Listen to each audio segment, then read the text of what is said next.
Me llamo Olga, tengo 50 años.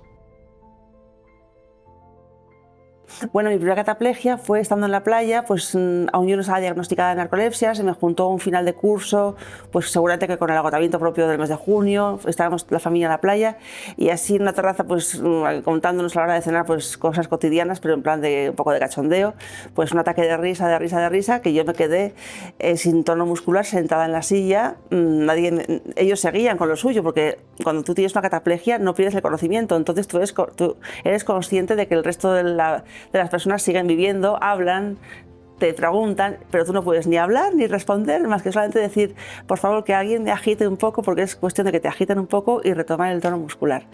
A partir de ahí, pues ya luego las empecé a padecer, pues tanto por experiencias buenas como negativas en el día a día, pues lo mismo por encontrarme en la calle con alguien que hacía mucho tiempo que no veía y que me hacía mucha ilusión, entonces ese impacto me provocaba una cataplegia, pero también me pasaba, por ejemplo, si iba yo por la calle, igual ya más de noche y no había nadie, y veía a alguien raro y yo decía, bueno, es que el día que me atraquen, vamos, me pueden quitar hasta el hígado, o sea, es que no tengo nada que hacer. Y ese fue un poco los dos momentos más frecuentes con las cataplegias. Sí me ha pasado también luego a la hora de enfrentarme con alguien o tener cualquier tipo de disputa y ese desgaste que supone ese tipo de enfrentamiento, ¿no?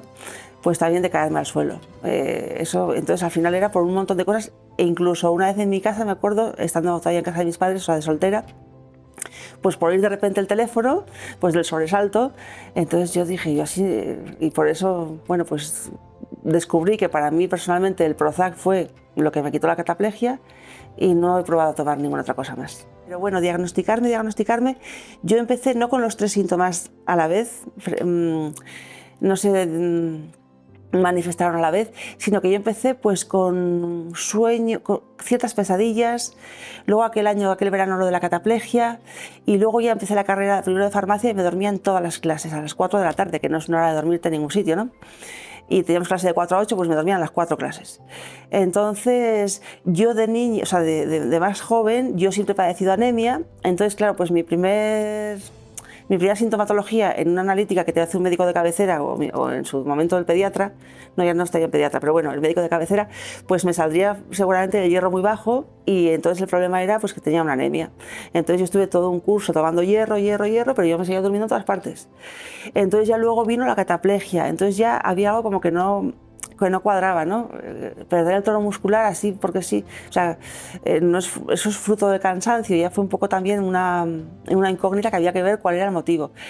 Y entonces, bueno, pues de estudiarme el caso en un centro médico, pasé a otro, pues porque al final tocas todos los timbres. Yo he estado en un brujo, he estado en el acupuntor, he estado en todas partes y al final, bueno, pues pasé a otro centro médico en donde me tocó un neurólogo que directamente me lo dijo así tal cual, mira Olga, tienes una enfermedad que tiene una persona de cada no sé cuántas mil, me dijo, ya no me acuerdo.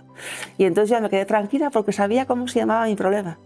Y aunque no iba a tener nadie como yo a mi alrededor, pero yo sabía que lo que yo tenía un nombre, que es lo que yo había estado buscando en ese tiempo, ¿no? Y le hice 2 preguntas y le dije, pues doctor, pues yo solamente quiero saber 2 cosas, ¿me voy a morir por esto? Pues no te vas a morir por esto. Bien. ¿Podré tener hijos? Yo tenía 17 años. Pues sí, podrás tener hijos. Pues está bien. Pues ya me fui con el recado a mi casa y entonces tuve que empezar a saber que tenía ese problema y a vivir con este problema. Sí que lo que más yo demandé era encontrar a gente como yo y ya luego pues llegó el momento en el que se surgió. Yo anteriormente, con 15 años, sufrí un atropello, me atropellaron la Policía Nacional cruzando en verde y entonces, bueno, tuve un traumatismo craneoencefálico, estuve ingresada varios días, iba con mis hermanos y como llegábamos un poco tarde a casa, porque yo tenía 15 años, mis hermanos pues 13 era verano, y 11, pues llegábamos a las 9:05, me da a las 9 y yo por responsable, pues la primera, y entonces pues íbamos cruzando un semáforo en verde para nosotros, pero venían, bueno, sin sirena y sin nada. Yo no me acuerdo de nada ni me acordaré nunca de esto, mis hermanos me lo han contado 1000 veces y entonces fue el momento en el que yo ese verano me atropellan a finales de agosto y empiezo segundo de BUP a los 15 días más tarde que el resto de mis compañeras y es cuando yo empiezo a llegar a casa a las 2 de la tarde y tener que echar siesta todos los días. Era una necesidad ya mía en mi cabeza. O sea, yo iba al colegio con normalidad, comía, pero antes de ir luego otra vez a clase de 4 a 6, tenía que echar una siesta. ¿Y los médicos han asociado el accidente con...? Sí, pero no está demostrado. O sea, es una cosa, el origen tampoco, pero creo que van por ahí los tiros, porque por lo que yo he podido comentar sí que ha podido ser digamos que el desencadenante de que mi sistema nervioso pues luego haya padecido este problema. Bueno, pues yo tomo dos cosas desde hace muchos años que me mandó un médico de cabecera que para mí fue una persona que me ayudó muchísimo con la narcolepsia, que son el Exatin de 1,5 por el tema de las pesadillas de la noche y de las alucinaciones hipnagógicas, y luego el Prozac, que aunque es un antidepresivo, pues me ha corregido las cataplegias. Para el tema de evitar el sueño, no. Dentro de los diferentes síntomas que hay en la narcolepsia, para mí, más que las crisis de sueño que se tienen a lo largo del día, es más engorroso o más pues que te dificulta más el día a día, la vida normal, la cataplegia, porque yo llegaba a caerme por todo, en todas partes, a todas horas. Entonces yo llegué a tener cierta edad en la que yo pensaba, no voy a poder vivir sola. O sea, yo así sola no puedo ir a ningún sitio, ¿no? Y luego el tema de las noches, que es muy desagradable tener pánico a la hora de meterte en la cama todos los días. Pues soy autónoma. Yo tuve la suerte que, bueno, en mi familia había un negocio familiar y he seguido pues el negocio que tenía mi padre. Entonces, profesionalmente pues lo he tenido bastante fácil. Mi trabajo es de cara al público, es un negocio de alimentación, entonces tengo jornada de mañanas y porque, bueno, antes nunca he podido trabajar a la mañana y por la tarde, entonces ya he reducido solamente por las mañanas porque donde trabajo es un mercado de abastos, donde el horario es de mañanas, y bueno, pues tengo mis momentitos así cruciales, pero bueno, ya he lidiado con el tema laboral como he podido, sí. Pero bueno, sí que he de decir lo siguiente, yo ahora mismo solísima estoy desde la pandemia hasta esta parte, ¿no? Sí que he tenido que pagar siempre sueldos de dependientas para que yo pudiese entrar y salir cuando yo quisiese, para que yo de repente a las 12 de mediodía me retirase a la trastienda a echar una cabezada. O sea, he tenido muchísima flexibilidad, pero me ha costado muchísimo dinero. Lo mismo que yo cuando tuve a mis hijos, que he tenido la suerte de tener 2 hijos a día de hoy sanos, pero bueno, también lo estuve analizando mucho la situación, o sea, no me lancé a la piscina así a lo loco, ¿no? Ya sabía que no era incompatible ser madre con el tema de la narcolepsia, pero sí que he tenido siempre en mi casa ayuda. Yo era consciente desde que me diagnosticaron la narcolepsia que el día que fuese madre tendría que tener a alguien a mi lado como si fuese mi sombra, según en qué horas del día, no en todas las horas, ni mucho menos, pero según en qué horas yo era consciente de que ese problema podía existir. Claro, ya son 2 adolescentes que ya, bueno, pues conocen mi problema perfectamente, yo estoy divorciada, también es un problema que no ayuda mucho en un matrimonio. O sea, a ver, nunca... ante todo no hay que ocultar nada a nadie, pero bueno, aun yendo de buena fe, pues al final es una característica mía que no ayuda, que no es muy favorable en una convivencia, ¿vale? Entonces, o estás muy enamorado de esta persona o al final acaba siendo un motivo para distanciarte un poco de tu pareja. Pero mis hijos, yo por ejemplo, a mí por la mañana no me cuesta nada levantarme. Yo voy a trabajar perfectamente, yo en principio con los lapsos de sueño hacia las 12, 12 y media, se me hace cuesta arriba hasta las 2 y ya es cuando ya entro ya en un momento ya horroroso antes de llegar a casa a las 2 y media, y es más, llego a casa con más ganas de meterme en la cama que de comer, porque tengo más necesidad de dormir que de comer. Y al final, pues ¿cómo lidias esas 2 últimas horas de trabajar, que yo además ahora ya estoy sin ayuda?